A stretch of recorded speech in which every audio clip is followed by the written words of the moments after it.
totally accept the results of this great and historic presidential election if I win. Of course, I would accept a clear election result, but I would also reserve my right to contest or file a legal challenge in the case of a questionable result. You know, it was horrifying what he said. We've had hot, contested elections going back to the very beginning, but one of our hallmarks has always been that we accept the outcomes of our elections. What was a line from the debate that got the most attention, the most coverage, definitely, in today's reaction from Donald Trump and Hillary Clinton? Let's bring in our panel here in New York. Daniel Harper of the New York Post, Lisa Booth, columnist with the Washington Examiner, Caitlin Huey-Burns, national political reporter for Real Clear Politics, and William McGurn, Main Street columnist for the Wall Street Journal.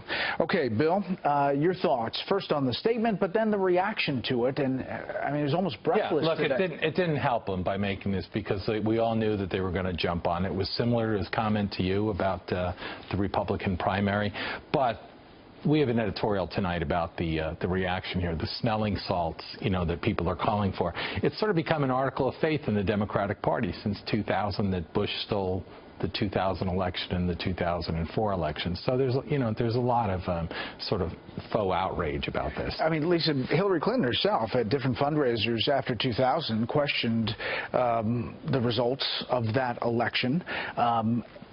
Obviously, it's a different scenario that they're talking about, but it was interesting to see the reaction today. Well, I mean, there's hypocrisy there, but I actually think Donald Trump's missing the opportunity, because the system is rigged, but not exactly the way that he's describing it. All he needs to do is point to the fact that we have a State Department official allegedly suggesting a quid pro quo with the FBI, the fact that we've got the Department of Justice colluding with the Clinton campaign, giving them inside information, the fact that we have the Attorney General, the nation's top law enforcement, meeting with Bill Clinton during an ongoing investigation. But the biggest problem for Donald Trump with all of this is the fact that this represents his biggest obstacle this election cycle. It's the fact that he derived the wrong lessons from the primary, because he got $2 billion of free earned media from the primary, and now he's gotten away because he never built an organized campaign infrastructure to get his message out. Clinton's beating him 2 times the amount of money on radio, TV, and cable, and her allies are beating him 3 times as much. So he doesn't have an infrastructure to be able to get his message out, and he's not being able to break through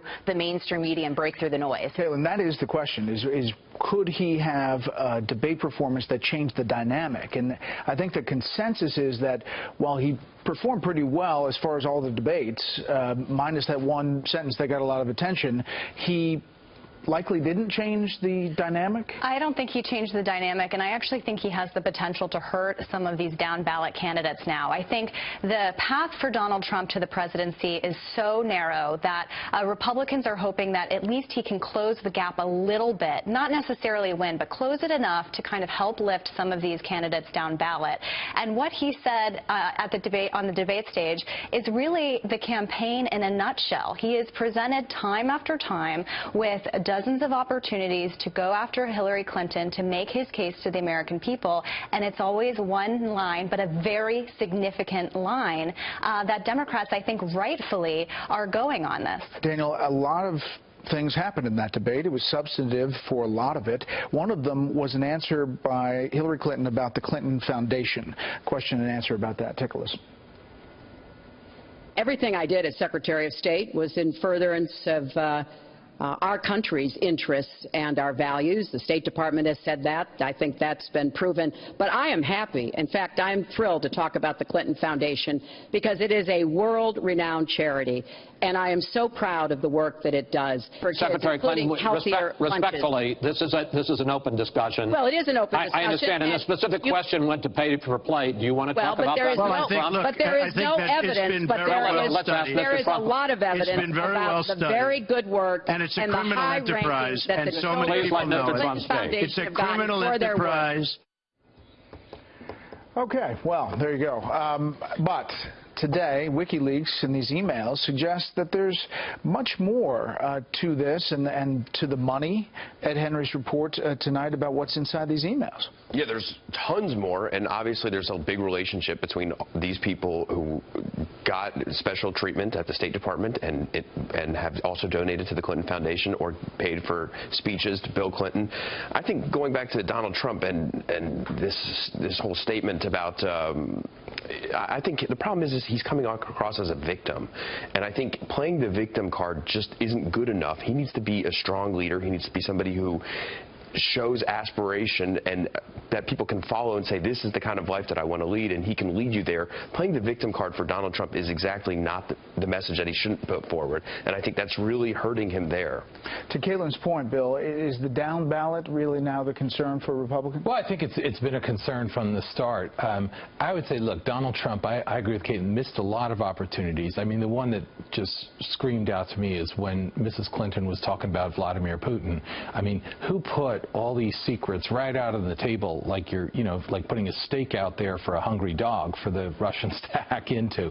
And he could have gone after that. That said, the press hasn't been that interested in Mrs. Clinton's emails at all. So I'm not sure, even if he didn't make this comment about that they wouldn't have latched onto something else, maybe one of his comments about the women, no one seems to be interested in Mrs. Clinton's emails. It's sort of as though people have accepted what difference at this point does it make.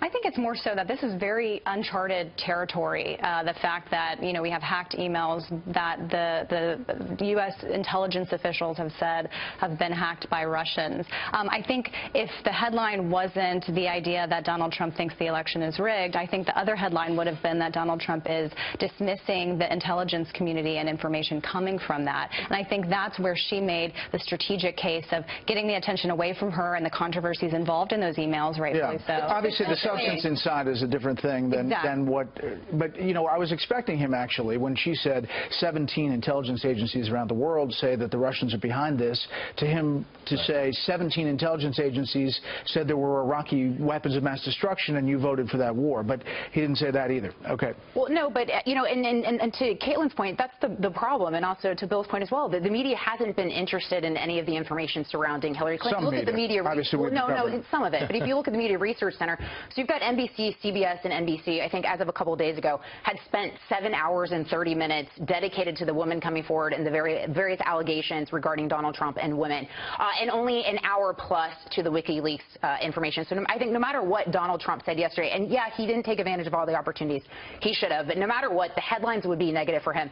And back to my original point, the problem for him is he never built the nuts and bolts of an actual presidential operation, so he can't cut through the noise. So you're saying it's over? You can't turn it around? I don't know if it's over, but I don't know how he gets his message out without having the money, without having the infrastructure built to break through this noise, to break through the mainstream media and get his message out. And so these polls, do you think that they're pretty accurate where they are? All the data definitely points to her leading, and pretty significantly. He needs to change the momentum. He needs to change the race. He hasn't done that yet. And look, I think, and when you talk to people who work for Trump, you get a sense that they're not so enthusiastic, and not enthusiastic about Trump. They certainly are about that, but that they themselves aren't convinced that he's going to win in November. And I think people catch on to that, and these statements by Donald Trump about discrediting the election results already play to that point where this is not a man who believes he's going to win. We will see.